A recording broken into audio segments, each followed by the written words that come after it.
Hello, ladies and gentlemen. The idea of this podcast with a father and son providing live commentary over their favorite sci-fi series.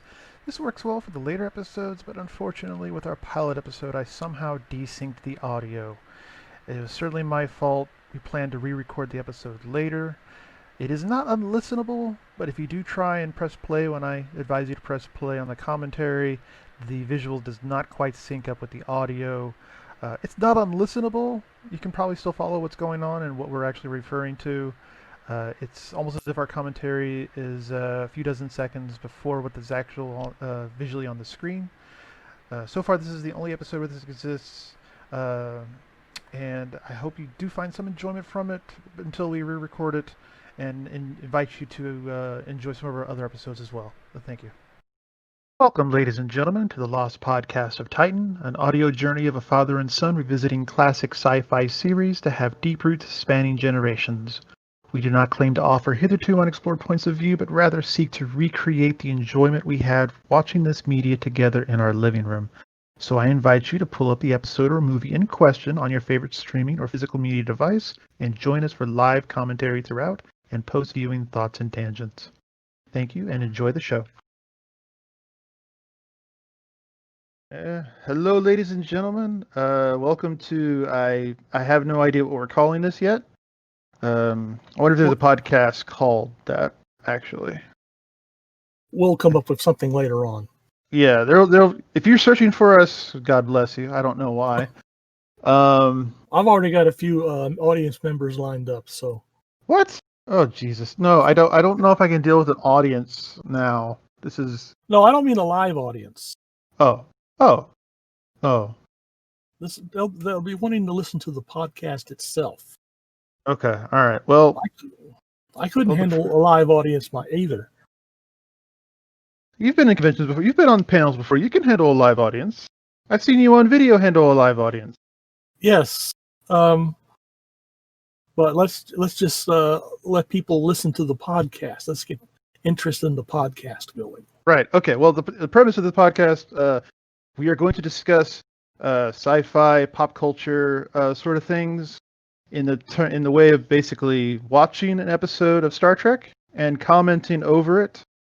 This has never been done on the internet before. We are breaking new ground, and it's great. I love it. Think of it as an additional commentary track to a some sort of DVD or recording that you might have of a particular episode of a program, or later on some sort of movie or other thing like that. This is starting out to be experimental, so we'll be tripping over our big clumsy feet, but as everything goes on, things will smooth out. And if we get sponsors, we can chill the hell out of a mattress. It's okay. Oh, Lord, yeah. Okay, so the first episode of Star Trek, we're going to be starting with Star Trek, the original series. We're going to go with the Next Generation starting off, but I realized I hadn't seen the original series in so many years. I kind of just wanted to go back because I really do like the original series. And we're going to go with probably the pilot, and then the second episode, the second pilot, and then go through the air dates there. So the first up will be Pilot of the Cage. If y'all want to just pull it up on whatever streaming service y'all have available. Or if you have it on DVD, that is also acceptable. Well, you could probably pause at this moment until you get everything set up, and then pause at the beginning, and then we will start from there. So you could be watching the episode at your end and listening to our commentary as the episode progresses. And now, kids, a DVD are the coasters that you use to put cold drinks so that there's no condensation on your tables. Yes, I'm also addressing the members of my generation. The members of your generation force the members of my generation to categorize the goddamn video cassette tapes every summer. Which actually was pretty good because then I got to see what movies we had, and I was actually watching movies as I did it, so it actually worked out win-win. But okay. But I didn't want to exclude anybody. If you have the original Star Trek series on VHS tape or even beta, and you're somehow able to watch it, that's perfectly fine with me. Yeah. Just This is the commentary track for the episode. Okay. This is So not with the that, deleted. Yeah. yeah. So with that in mind, let's actually go ahead and get this party started with Star Trek, the original series episode pilot, The Cage. Captain Pike is held prisoner and tested by aliens who have the power to project incredibly lifelike illusions. Okay, so get your thumb on the play button, and 5, 4, 3, 2, 1, and here we go.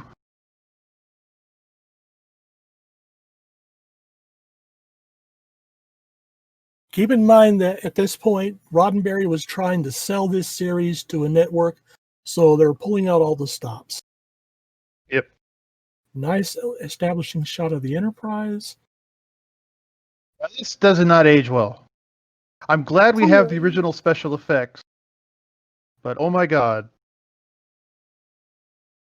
Oh, come on. I like those gooseneck communicator viewers. I thought that was cool. No, I'm talking about the shot where they were just kind of flying into the saucer. Oh. Dun, dun, dun. Also, I have to admit, I'm not really a fan of Pike. They were right to replace him. He doesn't fit. Meh. That's the future Majel Roddenberry handling the helm. Yes, I wonder how she got that gig. Be nice. Be nice. I am. She's actually sweet, and she got the voice down. Like every computer now, it doesn't really matter.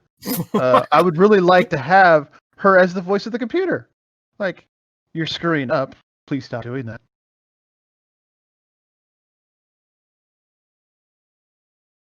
I love that classic bridge. I really do. It is good. Like, I mean, the buttons look really tactile. Like, I could just picture if I was an officer on the bridge, no lie, I would fuck things up because I'd be pushing the buttons, click, ooh, look, lever, flip. Hard copy. Yeah, I know. What the fuck?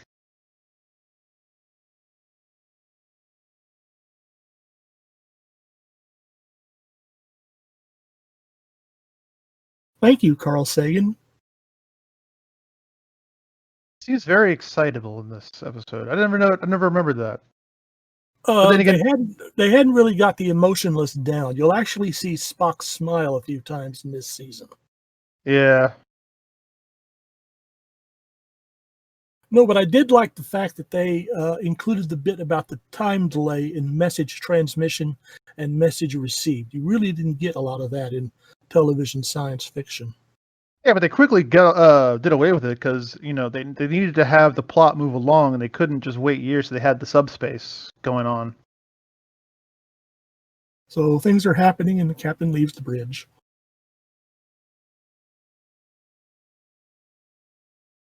Like they're going to a beach. What the hell? There has been some speculation about that. First off, the Enterprise has just come from a rescue mission.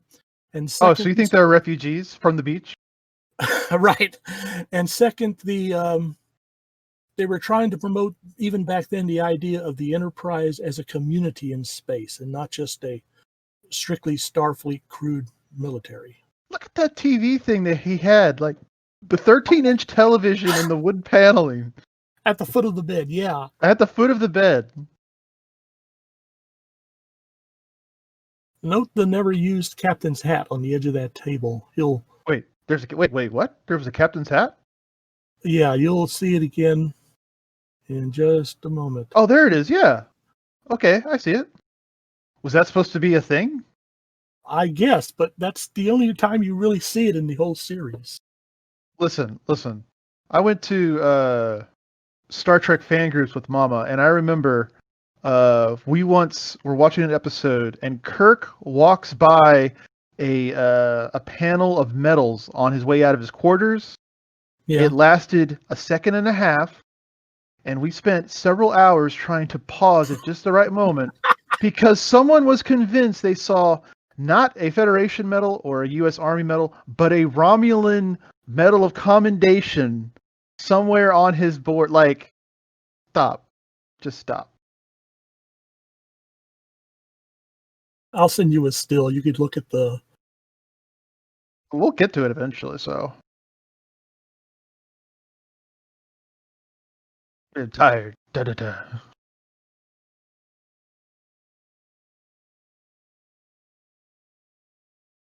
And yet, like, Kirk didn't give that much of a shit. Like, he understood the responsibility, but he never. I don't recall him, being this wound up with the pressure. But it feels also like Pike would be the better officer because he's more, uh, cognizant of what's going on and the responsibilities. So it's like, you would survive under Pike, but if you were under Kirk, you go through these movies and you would risk being in the red shirt department.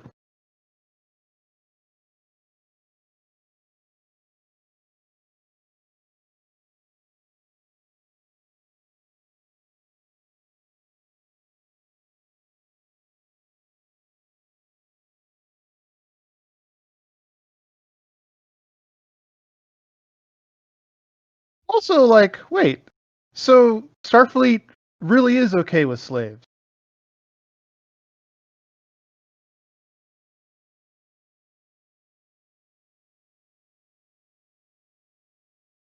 Are you there? Yeah, wait, did I lose you? My internet dropped out for a reason briefly. Oh, shoot. Uh, I'll have to figure out how to edit audio. Where did we leave off? This is good. We can pick back up. You can just pretend like I was Like you were just maintaining. really. Well, I had a really I- good point. Hey, ladies and gentlemen, I actually paused the episode. I paused the episode at around what is this, 6:27, because the doctor he says he questions the captain like, you an Orion trader dealing in slave girls, Green and I'm like, slave girls? like, Oh, oh, well, I mean, like, Starfleet's okay with this? Starfleet's well, okay. well, he was thinking of leaving the service and Okay, resigning his commission in Starfleet and becoming a private space captain. okay, so this private space captain is okay with the slave trade. You have smugglers and such. It was an ethical gray area. I think he was just Papa, I harping on love the. you. Papa, I love you. Slaves are not an ethical gray area. Okay, that came out very wrong. Yes, it did. Among the community of traders, Among the community of traders. you've got your Romulan ale smugglers. You've got, as we'll see in a later episode, Harcourt Fenton Mudd delivering women to poor lonely people out To in poor the. lonely people, yes. But that was a mail order bride kind of thing going on. That's not much better. But like, I mean, I would have been surprised if Pike had settled in and actually started dealing in Orion slave women. I really don't know why he made that comment, I don't know either. Unless, like, the Federation is okay with it, apparently. Apparently, yeah. The Federation tries not to interfere in the private affairs of individual worlds. First off, we would have to ask ourselves, at this point in Star Trek in the Federation history, what is the official status of the Orion colonies? Are they actually members of Starfleet, or is there just sort of off again trade? People trade at their own discretion under the table. And also, we do not know about the Orion culture. I'm assuming they mean the Orion slave girls. Right. We don't know completely. Maybe the culture of the Orion society permits this. No.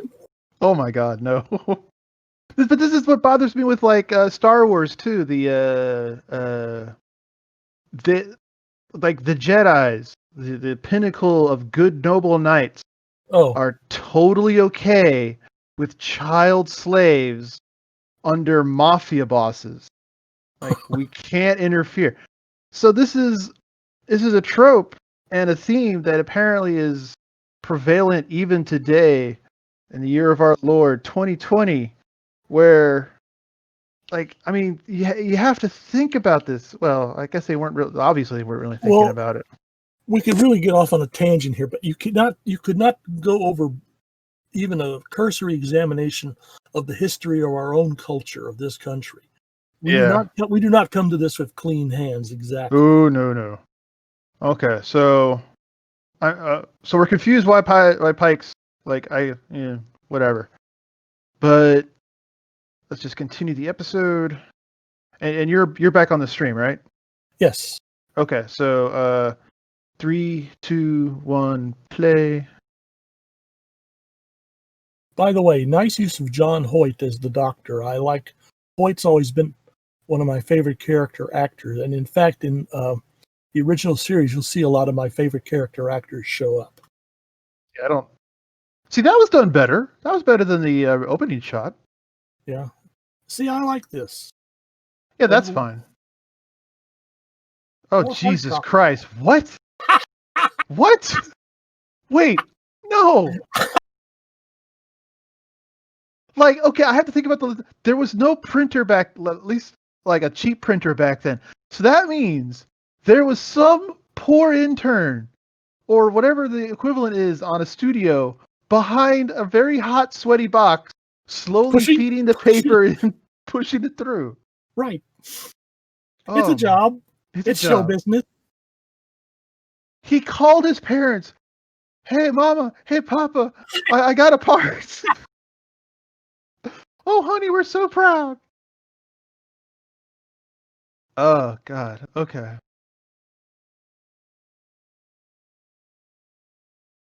Music's still good. They're low-budget warp travel. I mean, it's a pilot. I can forgive this. I don't know if it was the most expensive pilot at that time, but a lot of money went into this production. Wait, what happened to his hand? I don't know.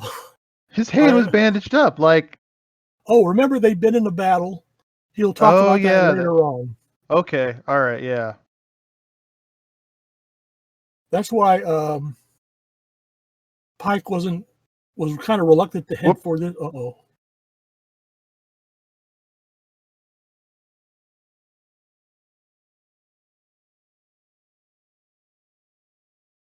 Five in the goddamn morning? If I was the captain, I'd be up at 7, breakfast by 7:30, and I might walk into the bridge at 8. I'm the captain. Could she open her eyes a little wider, you think?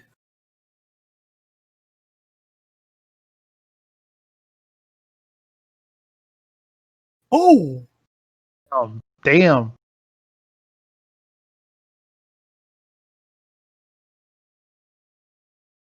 Oh!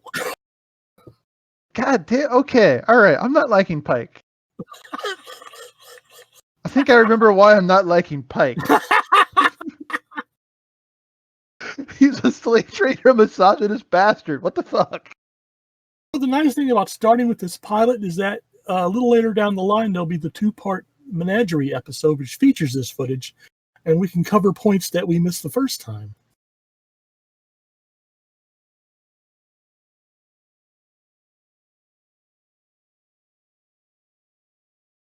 Wait. Well, I mean, yeah, light does reflect. Do you see anything? I see a screen and Spock. I mean, I don't see anything reflecting off the planet's surface, but that's just me, I guess.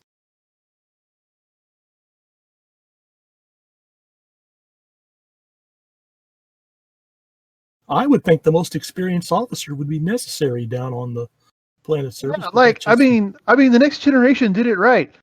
Fuck going down to the surface with a man-eating bear or something like that. Send your first officer conveniently wearing a red shirt. Something you might not notice at the time, that's not the transporter console. They hadn't built it yet. So they just moved the that's the same thing they had up from the helm, the bridge. They had to get their money's worth out of those little doodads there. Oh yeah.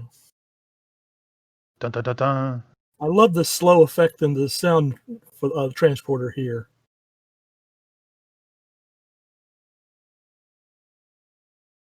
Yeah, I think I kind of like the sound effect better later on. That sort of kind of a more discordant, I guess. But that's fine. That is a matte painting behind there. Okay. But then again, like what showed? Well spotted. I mean, like it's there. And the problem with the remastered episodes is that you could actually you were able to tell it was a matte painting more clearly than God. when it was Like first broadcast. I was watching remastered episodes of The Twilight Zone or The Outer Limits, one of those, and it was great, but also so bad because I saw the strings literally holding up whatever it was that was like the big scary thing, and I was like, oh my god, it's just a puppet. Like it really is just string right there. Dun, dun, dun. See again, there's just below the camera. There's an intern with his hand on the base of the flower. Wiggle, wiggle, wiggle, wiggle, wiggle, wiggle. Here comes the Spock smile moment right there. Yeah. Also, like, you didn't even scan that shit. What if that was poisonous? Yeah, what if that was instant death? Come on, Spock, get it together, man. Oh wait, he wants to be captain. All right, okay, good job, Spock. Good job. Because you know what Spock isn't? He isn't a slave trading misogynist bastard. It's what he isn't.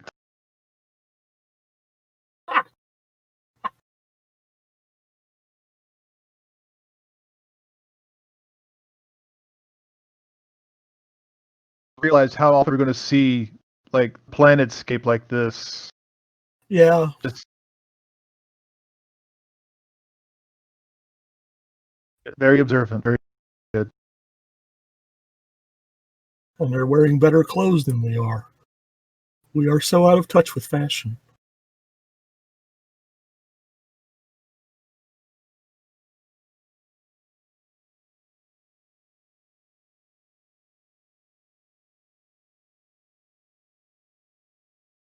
Time barrier has been broken?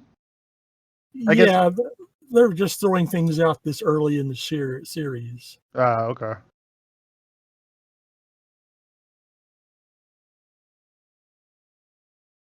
Isn't Vina like wine? Yes. Okay, that's or vino. No, well. Insert sinister music. I wonder if they're supposed to be smart. I mean, I understand you sometimes have to take the symbolism and just like literally bash it over somebody's head.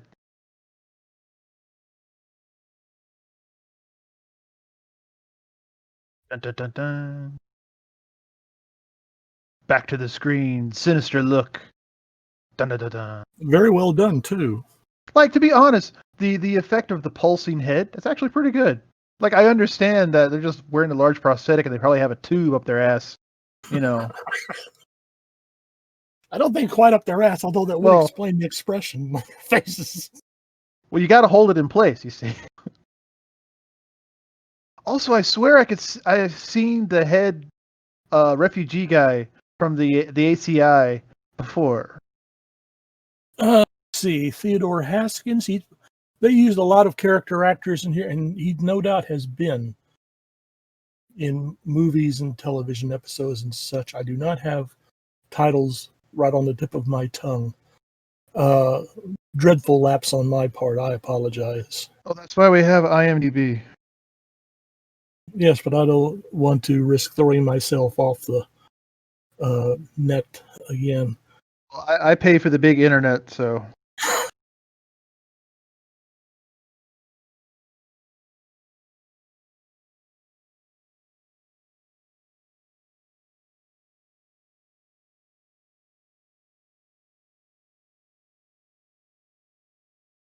Susan Oliver, a veteran of many movies and television shows. She will be remembered most for this episode, and especially for a scene which occurs much later on. I should say the late He's Susan not Theodore Haskins. That's John Lemire. Oh, wait. That's the name of his character. Yes, Theodore Oh. Haskins. So I was testing you. Good job. Good job.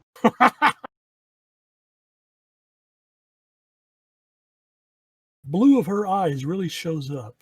So, like, Lord, what the hell happened to all these eye colors? And they couldn't fake. Well, I mean, did they have contacts back then? Like, color contact sort of deals? Probably, but they would have used them very sparingly. I don't think they were as comfortable back then as they are now.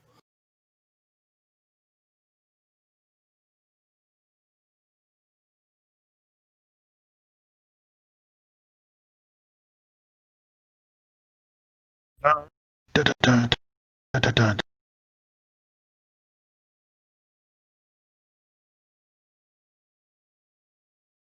That's right. Force the door open. And, Badoo, come on. Big money shot. Big money shot. Yeah. That's not bad. Okay. I can dig it. Back then, when they did, these weren't known as phasers. They were just supposed to be standard lasers with various power settings. Really, like, what is the fundamental difference thematically between a phaser and a laser? I'll help you. There is none. Oh, John Lemire was in the Twilight Zone. Oh, yeah.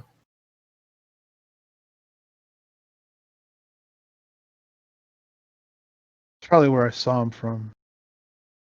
Because I'm not really recognizing anything else here. Bum, bum, bum. Wait. Okay.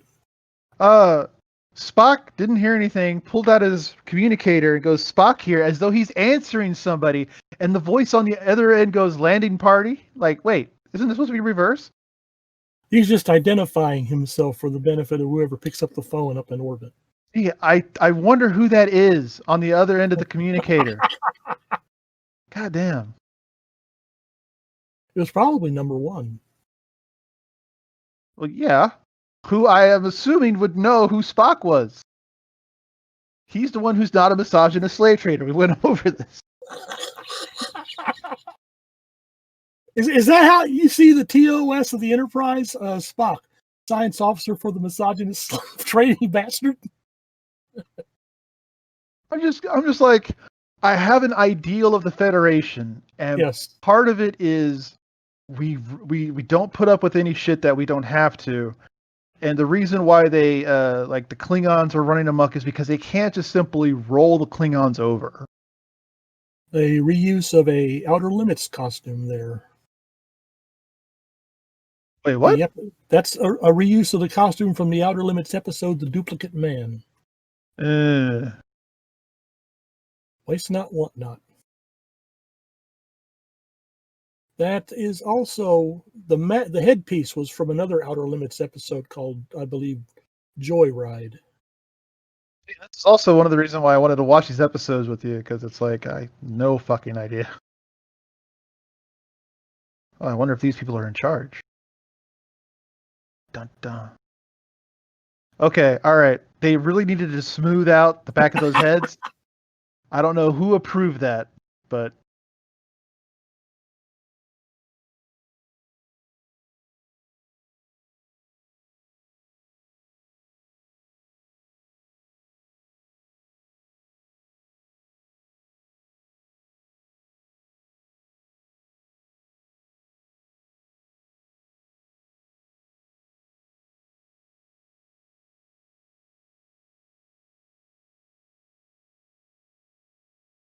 really damn good and creepy as hell.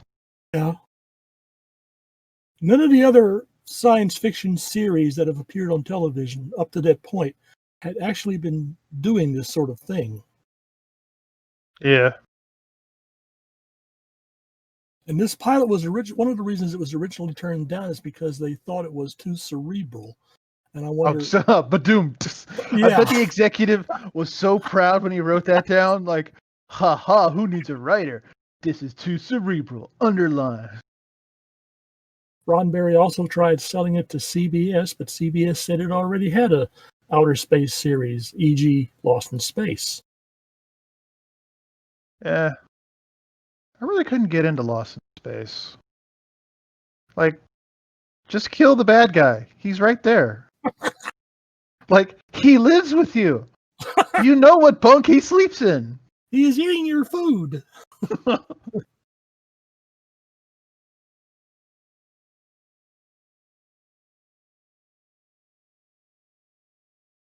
Brilliant.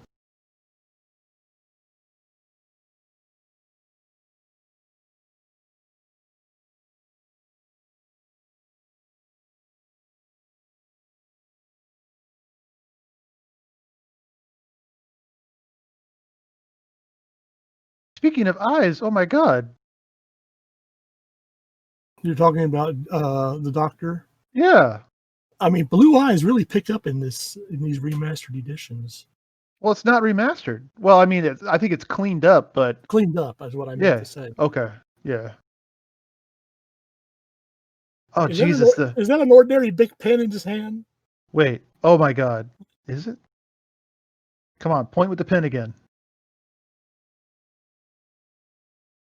Well, I mean, we saw a couple earlier in the episode in like going to a beach, so.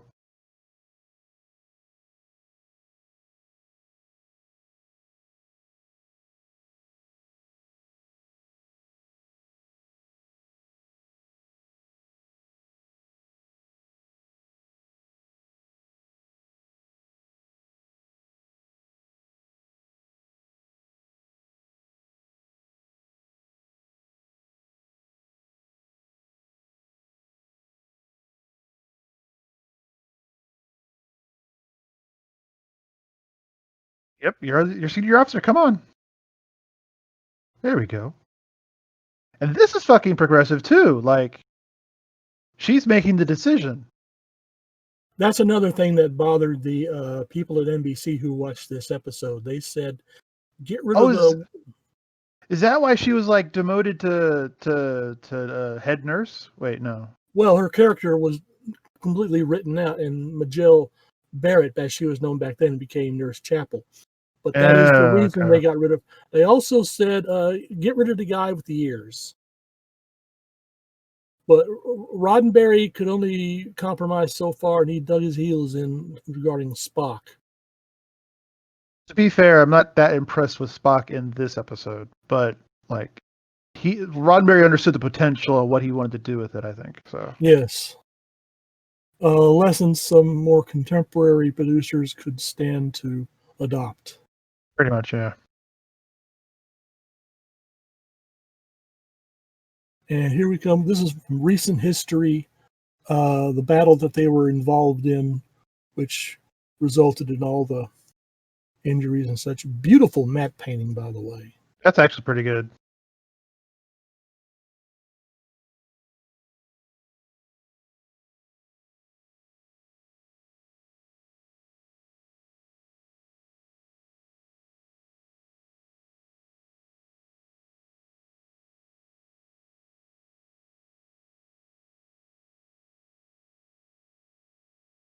Actually, she was supposed to say Kalar, Kalar, the name of the native who's coming to attack.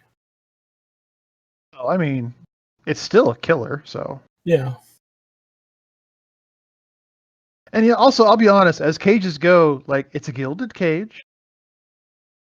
I know. I can think of several people, and I'll go ahead and be honest and add myself to the list. I could find worse places to be caged up in. Oh yeah, like I was thinking about earlier when he was just in that literal zoo cage with just the window. Like that would drive me nuts. But like this is all right. You got some excitement going. You got good companionship, and the I forgot about him. The bear, and the maiden fair. Hold on. Wait. Wait. So this is the planet he just came from with the battle, right? Right. Why is he worried about a dude with an axe? Like, is this really what the Enterprise went up against? Apparently, and And it was a major battle. and he's not carrying weapons with him now. He was He's been beating himself up for not noting the weapons stacked up and exposing members of his crew to these indigenous hostile people. Members of this crew, that is some teeth. The members of his crew who had phasers? Like, I'm sorry. General Custer could take a couple red shirts down here with some phasers and it would be all right. Like, if Captain Pike fucked this up, I don't think he deserves to be captain. Chunk. Dun. Also, was like Rigel 7 like a colony or something? If you look up Star Trek history on Rigel, the whole Rigel star system is just thick with various types of life forms.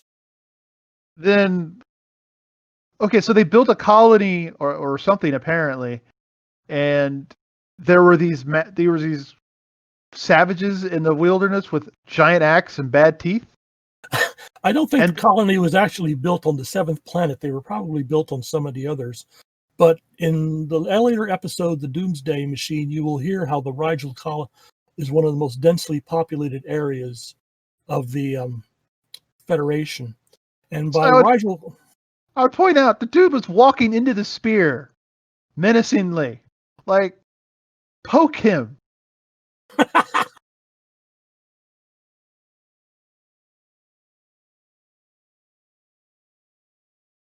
She picked up a ball and chain and didn't do anything with it in the beginning. She could have whacked him in the back of the head. Well, unfortunately, it's actually rubber, so... Wonk. Take that, you brute, you beast. She's doing... Okay, all right. She's doing more than he did. Make her captain of the Enterprise. So far. Oh, God.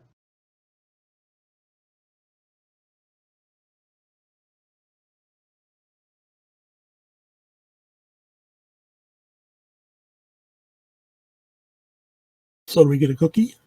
We get a cookie. And we learn why you do not deserve to be captain. Oh my God. See, Kirk would have just laughed and poked the dude with the spear. Kirk would have brought down phasers. We come in peace, shoot to kill. Diplomacy for Kirk is a phaser and a smirk. You never heard that one? No, I've not heard of that one. That's pretty good, though.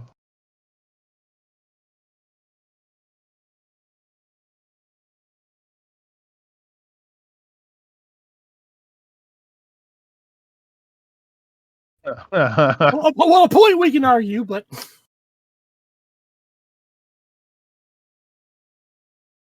And once again, he wants to leave this prison. I mean, there are worse prisons. I mean, yes, the occasional audience of the Telosians would be a problem, but one can adapt.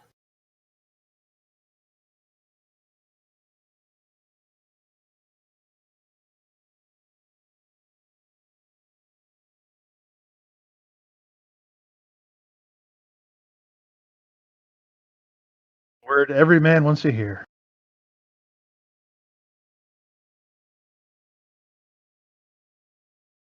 Can you become... No, I'm not going to go there. Sorry. An Orion slave girl? Because we apparently know where his mind's at.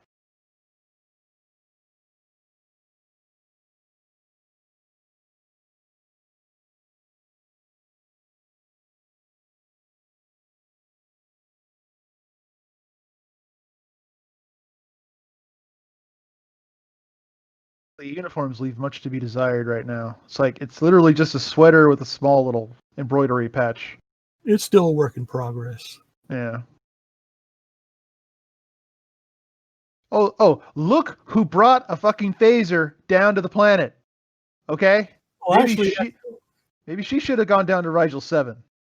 Actually, what they're doing here is they're drawing power directly from the ship's warp drive and channeling it to that cannon. What I'm pointing out is that when she stepped on the planet, she brought a big gun. And apparently when they went to Rigel 7, they did not. Nice effects, by the way. Yeah. Also note if we can get a far shot of the whole matte painting, yeah, watch how the background becomes white as well. That was pretty nicely done here. Da, da, da, da. I shouldn't laugh. This isn't that much far off from the Forbidden Planet with the that invisible id demon. Well, That more than one person has noticed similarities between Forbidden Planet and Star Trek, and it's pretty much assumed that Forbidden Planet was one of Roddenberry's inspirations for this. yeah, but Forbidden Planet had pure straight nightmare fuel.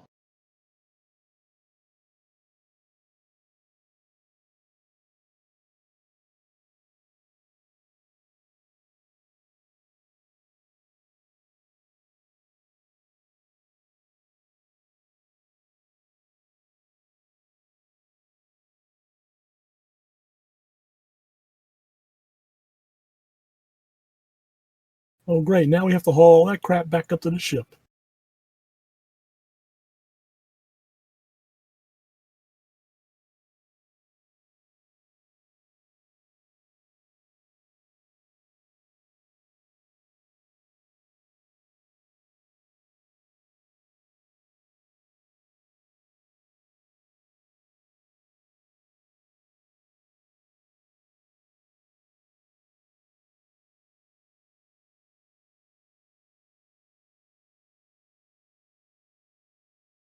Oh, thanks.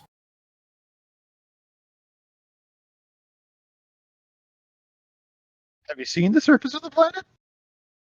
Pardon? Have you seen the surface of the planet? Like, Well,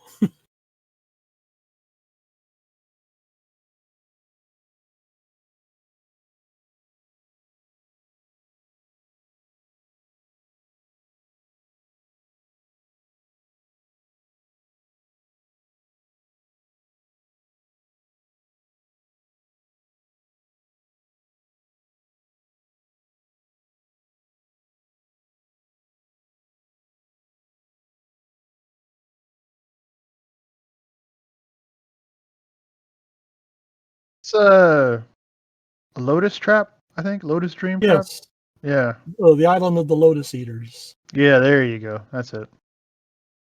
It's kind of a heady concept, and I can really see how, you know, like when VR becomes a thing, I'll get a VR machine probably. I am a little concerned though. Yeah, losing yourself in virtual reality. Yep.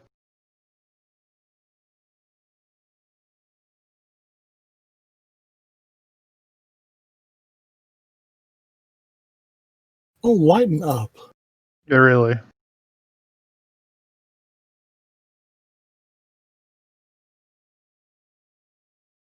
I'll take your word for it.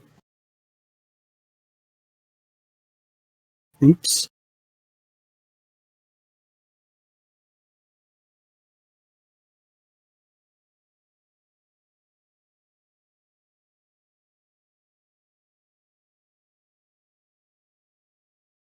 The question becomes if it's all like an illusion, was she ever actually in the room, or did they make him think that she vanished and there are secret little squirrel mind cerebral things taking her away? Good point. One wonders as to just how extensive are their powers. Yeah. Well, I mean, couldn't they pick another form to appear before Pike, or were they just comfortable with showing him the way they were, maybe to convince him that they were who they were? Yeah. If I'm making any kind of sense, which I try to occasionally do. Like, is there even really a cage? Ooh, nice one.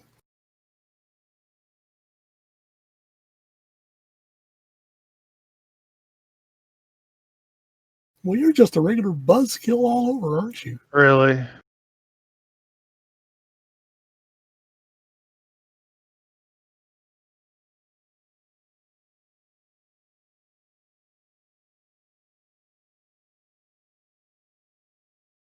Yeah, yeah. Oh, I thought they were going to sentence him to watch the Hallmark Channel throughout eternity. Ta-da. This reminds me of the like a Black Mirror episode. Do you watch Black Mirror at all? Not yet. I think there's an episode where uh, they basically take a copy of your brain and torture the hell out of it to break you.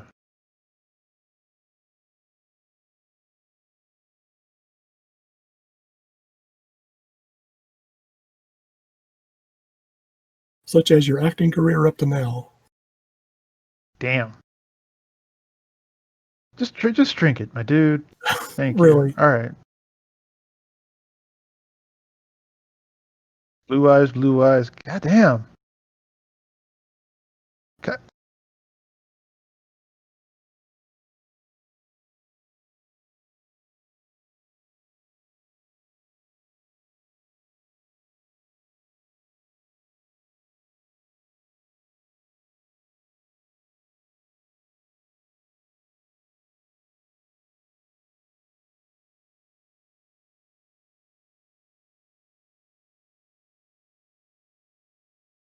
I like how he's politely not listening to what he says, but waiting for him to finish so that the audience can get his part. Like, Yeah.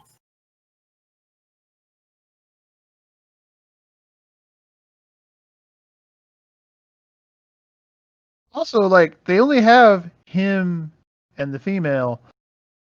I do not see any zoo on Earth perpetuating a species when you only have the one pair. Like, that's just bad news.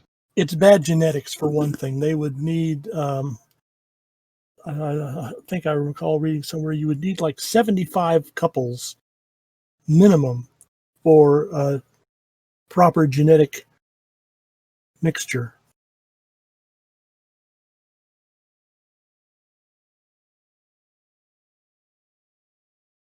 You have an ass on the back of your head.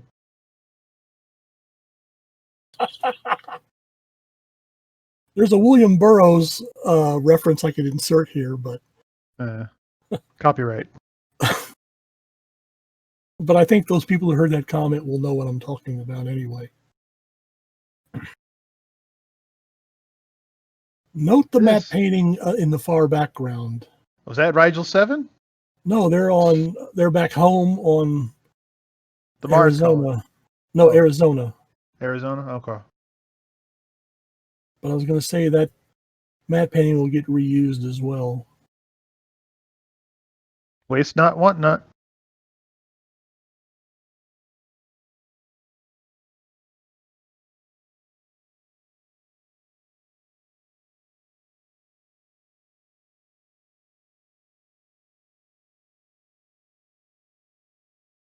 Right to coffee.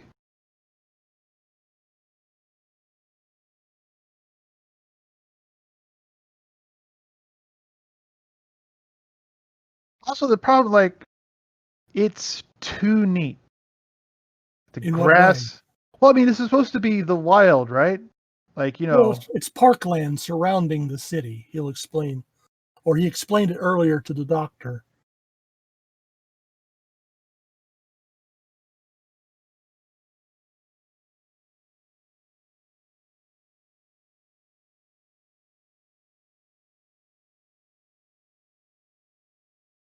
No morals.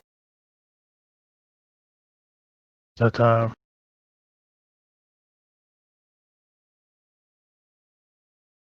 Yeah. yeah. I'm sorry. If I'm going to be in a camp, I have to have a honey butterfish sandwich. Just, If this is all an illusion, I can eat anything I want. She could reach into that hamper and pull out a big bucket of chicken. that'd be great.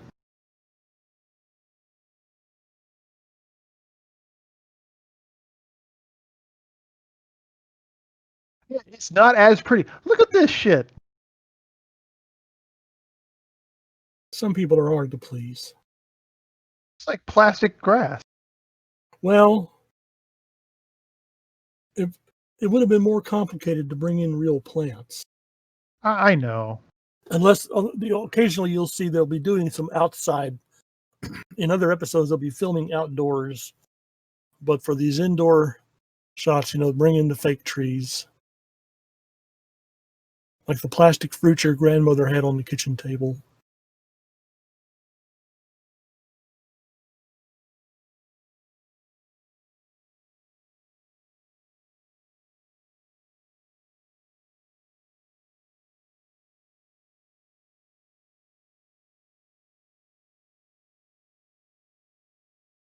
Oh, wait a minute. Hold on. So we just destroyed an entire biome? I mean, No, the desert area around in that area of Arizona where they were in. well, yeah, but what I mean is that that desert is a biome that already has life that requires it to be a desert to survive. Yeah. Well, back then, some people thought that would be good. I still think a little xeriscaping and terraforming would be helpful. It would. It's just like part of the problem is was we're going through this is that what looked like a good idea back then was not. Like, the printout paper from the console.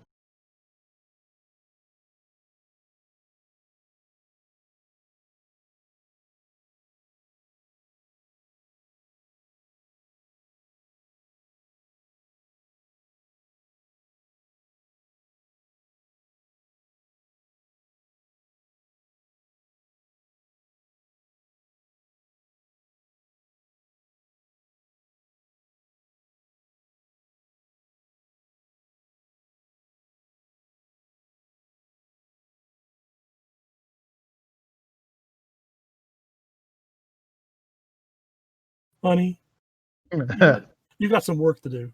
I'm sorry, Spock being dumped to the ship.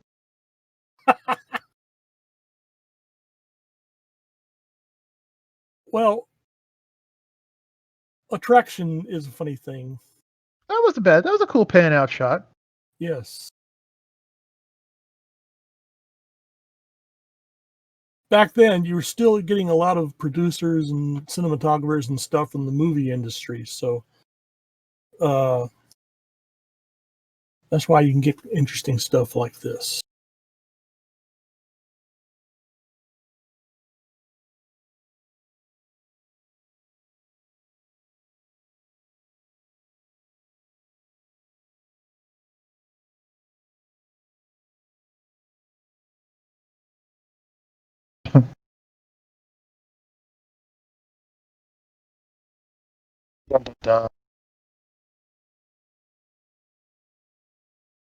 Here's how people will always remember Susan Oliver. Wonder why.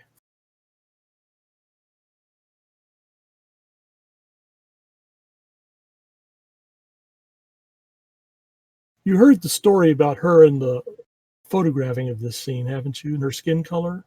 No, what's wrong? They would film the scene, and then they would send the film stock to be developed. And the guy at the developing end noticed that this woman is green, and he says, "Oh, there must have been something wrong." So he puts it through the color wash to make it pink, and then they'd send it back to the producers, and they look at it and see how she's now pink skinned, and he said, "Oh crap, that green must not have shown up." So they would reshoot the scene, paint her a deeper shade of green, and once again try and get it developed. And once again, the guy at the developing end would say, "Oh no, this isn't right." And they practically had poor Susan Oliver, the deepest green you could imagine, before someone finally twigged and let the guy at the developing end say, "She's supposed to be green." It's one of your great Star Trek legends.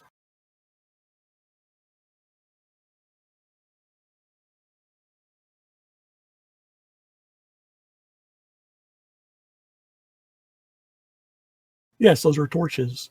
They're a recent development.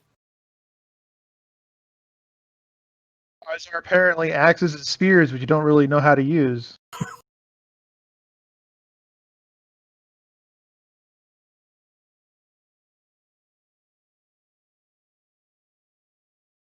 Dun dun.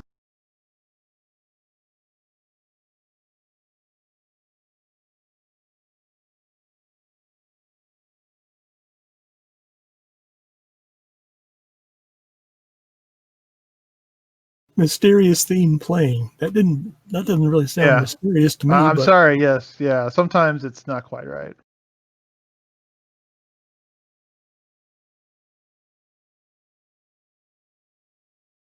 Holy hell! Their coats are sparkly.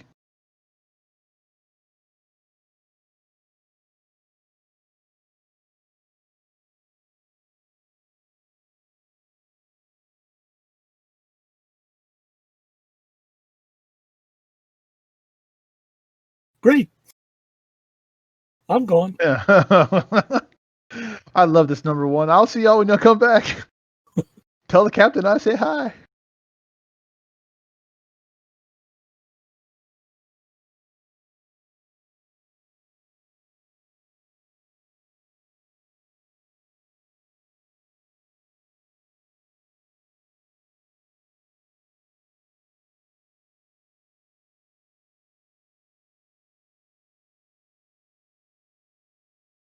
Hold on a minute. Why was the yeoman on the away team?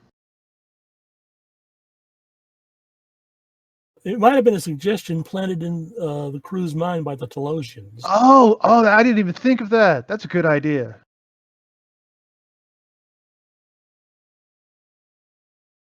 Well, buy me a drink first. Yeah.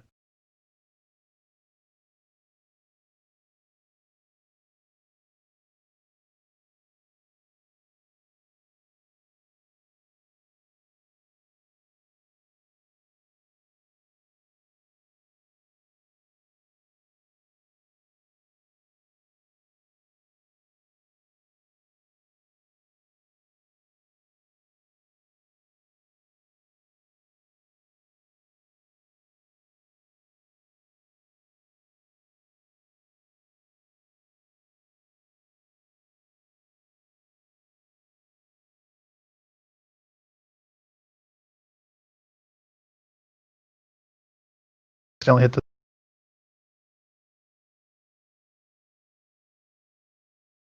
Well, someone's done the reading. Eve 1, Eve 2, and Eve 3.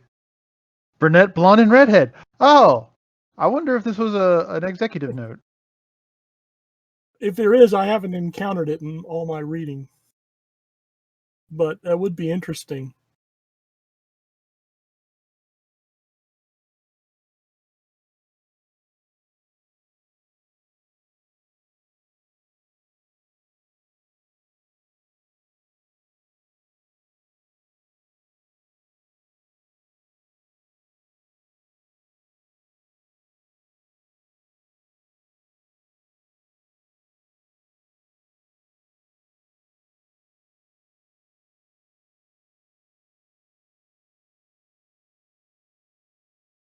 Oh wait, so they're not geneticists. What's the word?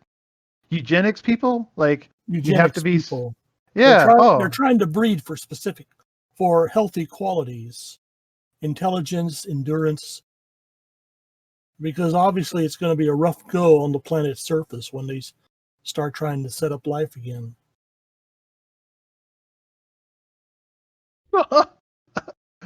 That roll of Yeah, her eyes. Oh my yeah, I god. know. Yeah. Yeah.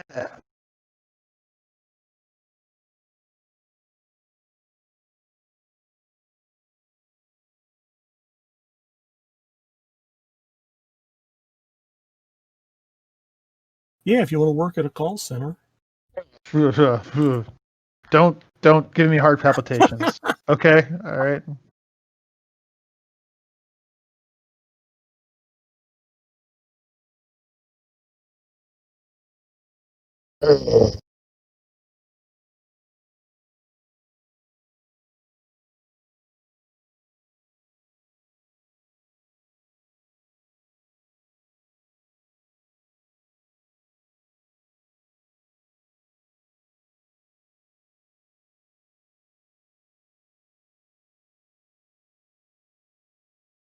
Hey.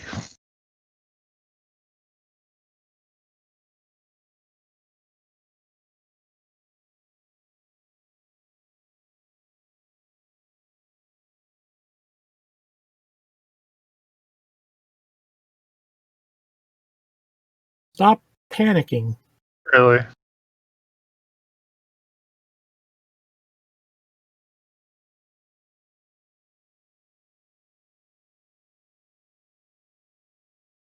I would frankly be useless at blocking out my thoughts if I was faking sleep.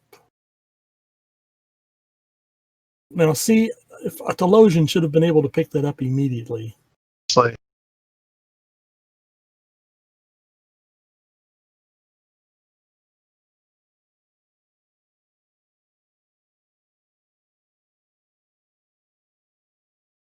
be evil.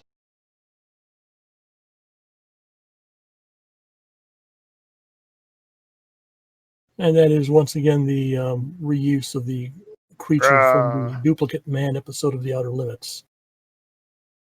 I'm fairly certain I've seen that creature before somewhere as well. Like, I mean, outside the Outer Limits.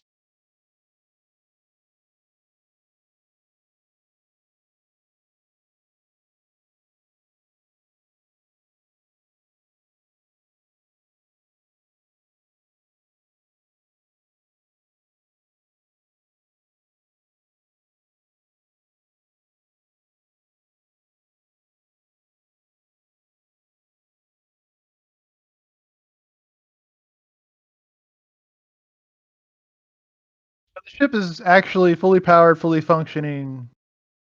It's just they think it's dead in the water. Yes. But if they're pushing the buttons, wouldn't that actually have effects on the reel? Or are they all just simply sitting at their stations? Stations, imagining Yeah. that they're pushing the buttons. Yeah, okay, all right.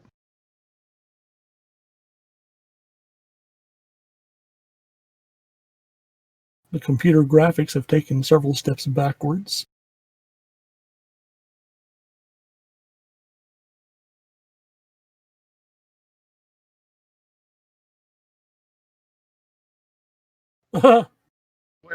Wait. Hold on.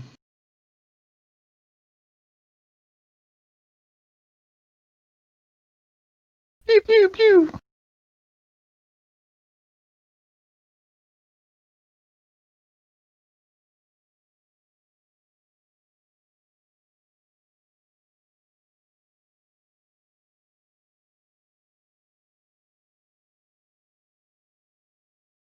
Number one standing right behind Okay, him. all right.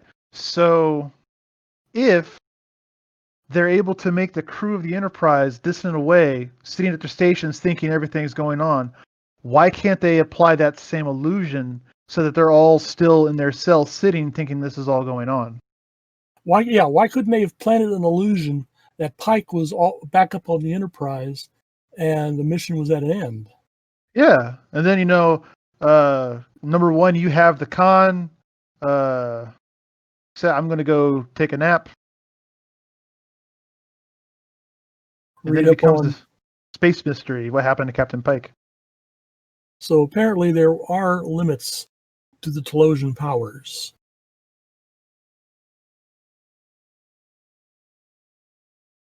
Yeah, but the elevator still works. That's fine Telosian handiwork.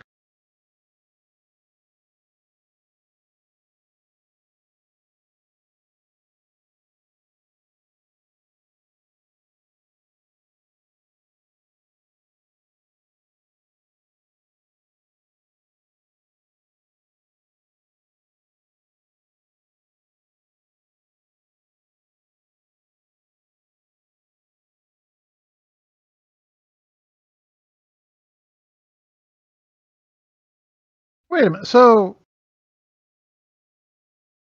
why Apparently they're not can't? looking for widespread results overnight here. Yeah, and on top of that, like they can provide plant life. Why not just plant shit on the surface anyway? They've lost the ability to be farmers. They don't have to farm. Like wheat will grow. Just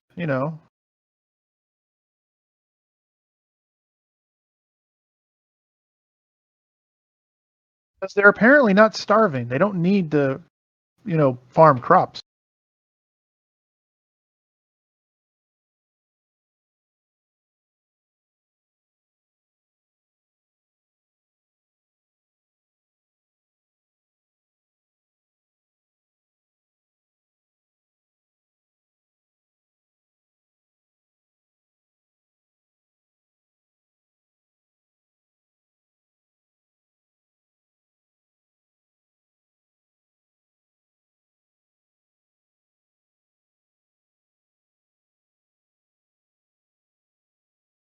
Dun, dun, dun, dun.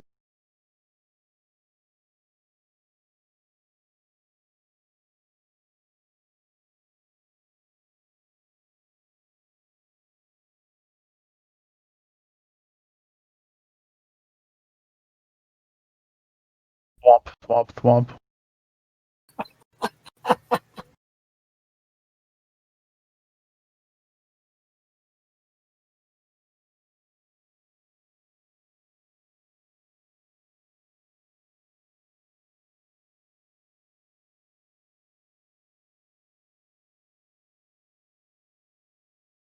Wait, unique? Like, I can't picture any species in all of Star Trek that has been cool with just being locked in a cage.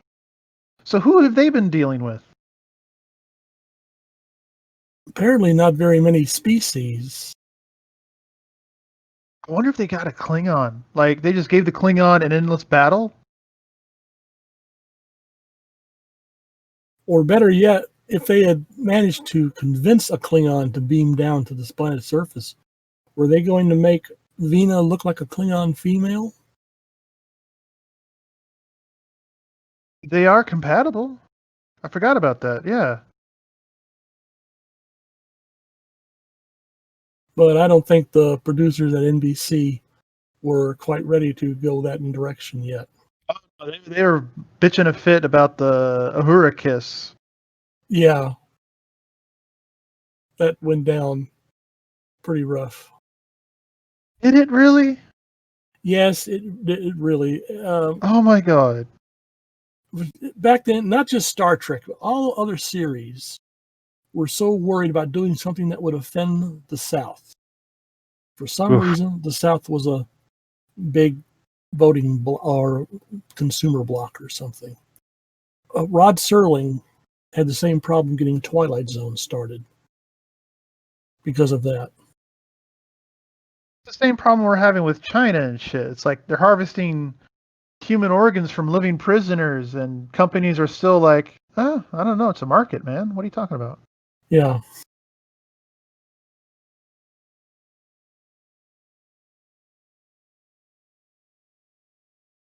Oh yeah, him. Wasn't he supposed to be here? Oh, warp speed. Let's go. Did you know he wanted to be a slave trader? You know that me and another woman were locked up in a cage with him? Here's a thought. Did this come out before or after Eye of the Beholder?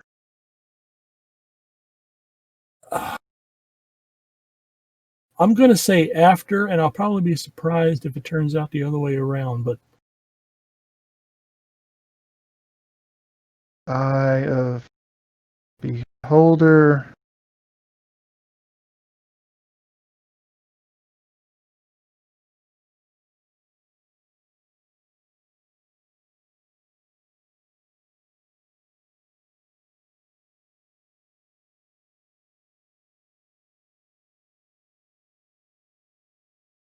Air date 1960. Okay. So so that Twilight Zone, Eye of the Beholder was 1960 because I just realized like this is kind of a reverse, I guess. a reverse. There have been Yeah. variations of this sort of thing. There was a one-off DC comic uh, where one of the characters was called Dr. Scary because he had crash landed on Venus and the Venusians rebuilt him, but they had no template for rebuilding a human, so they built him as a Venusian. Yeah. And also, like, okay, so they rebuilt her, but they didn't have the model of a human of what they were supposed to be like, so they just took a best guess, even though, shockingly enough, they look remarkably like humans just with big heads. But they have a human right there. They also saw several human females. Couldn't they repair her, I guess? No. At the time, she was the only survivor Yeah, at from the the wreck, time, and but her body was practically torn to bits. They could right. restore her life and make her body, endurable, but What I'm saying is fix her now. and then wipe the procedure from her memory. That's okay. That's a nice point. And if this was a 2-hour episode, then they could have brought that into play.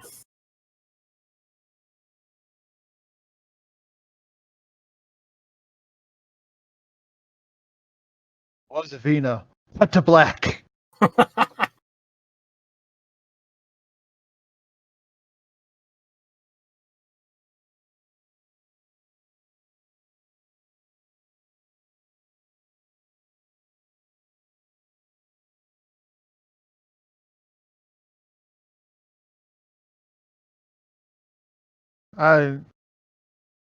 He's good, but I think DeForest Kelly was the way better choice.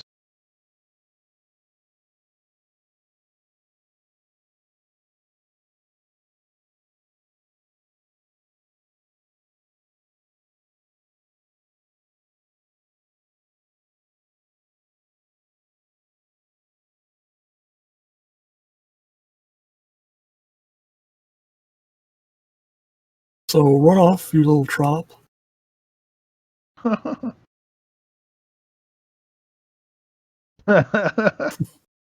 Down, Fido. Dun, dun, dun. Jesus Christ. Look, everyone, all right? Everyone pay attention. I'm going to say this once.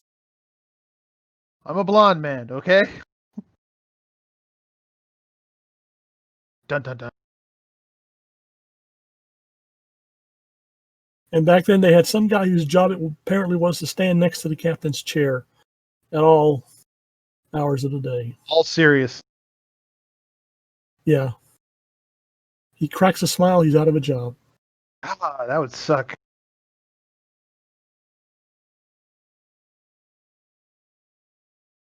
No.